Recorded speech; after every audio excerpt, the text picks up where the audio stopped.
হচ্ছে বিভিন্ন ছবি যেগুলো ছিল পুরাতন যুগের, যে সাদা কালো যুগের সময় রঙিন করে তুলতো সেই 12 ভোল্টের ব্যাটারি এবং সেই সাদা কালো TV.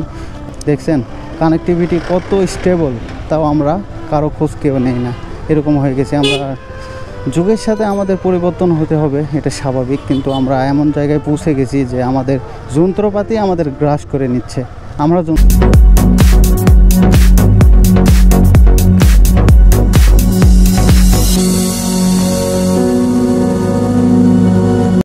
Hey hello WhatsApp guys, welcome to my YouTube channel and Facebook page. আবার নিউ অ্যানাদার ব্লগ ভিডিওতে আপনাদের মাঝে আমি চলে আসলাম। আমি আপনার জাকির। তো আজকে একটা ডিফারেন্ট একটা জায়গায় এসেছি এবং এই জায়গা দিয়ে যাচ্ছি আমি। ভাই দেখেন, আমি কিন্তু 20-এর উপরে এখনও বাইক উঠাইনি, 20-এর নিচেই আছে আমার স্পিড। তো আমি এই জন্যই 20-এর নিচে যাচ্ছি যে সবুজের সাথে মনে হচ্ছে যে আমি মিশে গেছি, এইরকম একটা বিষয়।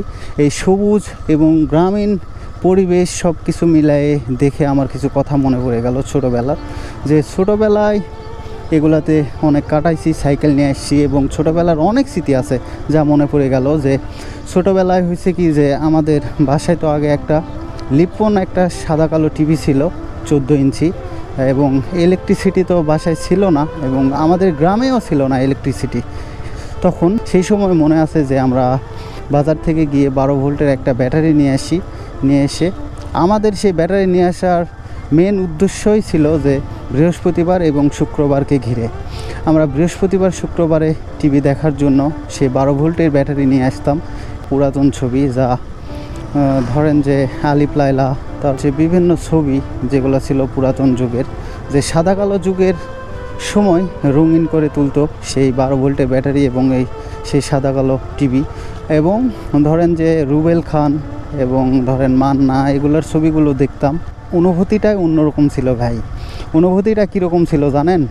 সেই 12 ভোল্টের ব্যাটারি দিয়ে যে আলিফ লায়লা থেকে ধরে যে সিরিজগুলো ছিল ওগুলো দেখতাম।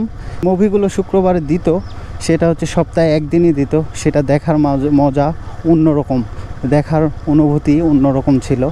দেন সেই বৃহস্পতিবারে সেই আলিফ লায়লা এগুলো সিরিজ দেখে শুক্রবারে যে একটা করে মুভি দেয় বিকেল 4টা বা 5টায় মেবি, সেই মুভি দেখার সময় ব্যাটারির চার্জ যখন আপ ডাউন হয়, ব্যাটারির চার্জ কমে আসে ভোল্ট, তখন যে টিভির পর্দাও এইভাবে ছোট হয়ে আসে।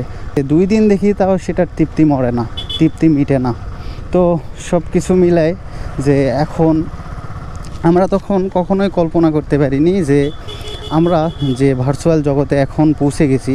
যে আমাদের তখন কমিউনিকেশান ছিল চিঠির মাধ্যমে, এবং চিঠির মাধ্যমে আমাদের কমিউনিকেশান ছিল এবং খবর ছিল যে বিটিভিতে, এবং সবচেয়ে বড় একটা নিউজ প্ল্যাটফর্ম ছিল বিটিভিতে রেডিওতে খবর শুনতো যোগাযোগ মাধ্যম, এবং চিঠি দিয়ে যোগাযোগ করত।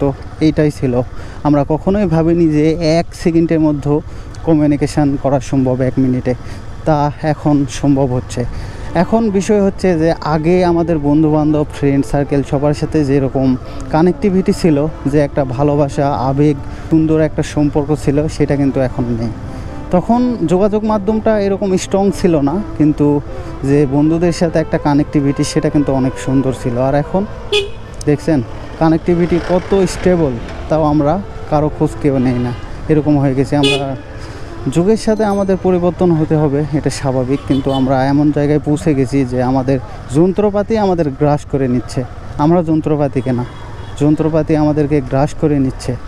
যেমন ফোন, আগে তো খেলাধুলা হতো, প্রতিনিয়ত অনেক কিছু হতো, ঘুড়ি উড়ানো হতো, খেলাধুলা করা হতো, মাছ ধরা হতো, অনেক কিছু করা হতো। কিন্তু এখন আমাদের মোবাইল ফোন, কম্পিউটার, ফেসবুক, তারপর হচ্ছে টুইটার, ইনস্টাগ্রাম, সব কিছু যে টেকনোলজি এবং সেই যন্ত্রপাতিগুলো আমাদেরকে গ্রাস করে নিয়েছে।